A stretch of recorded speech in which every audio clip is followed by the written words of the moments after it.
As we continue to learn about the ways the pandemic is affecting our economy, we've been hearing about issues in ports around the world. 9 on your side's Claire Millay went to the Port of Wilmington to find out firsthand how delays are impacting many businesses in our state. Delays affecting ports around the world are certainly being felt here at the Port of Wilmington. And while many are saying, why can't anyone solve these issues? Officials are saying it's not that simple.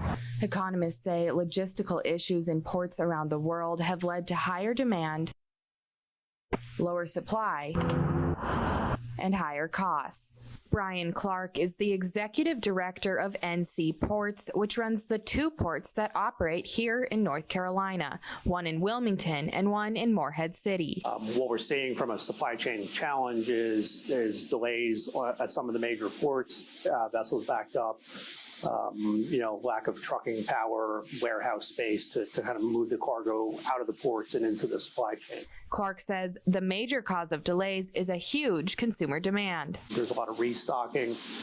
There's a lot of consumer buying. So we're seeing volumes coming into the United States at a very high pace. Bill Saffo is the mayor of Wilmington. He says things manufactured in the state of North Carolina make it all around the world thanks to our ports. Well, the ports are very important to the local economy as well as to the state economy.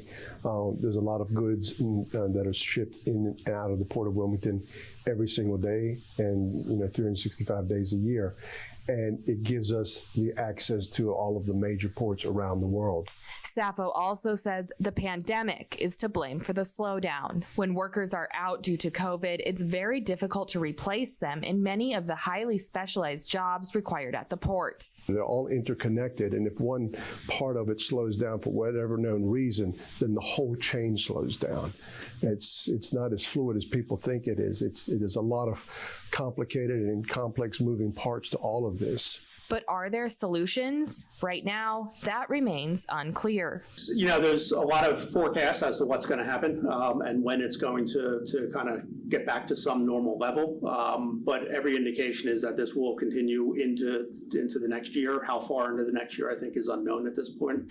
But I think it's a new normal as to how we live and how we interact and how we work. I think it's changed dramatically. I don't think we're going to go back to the way we were.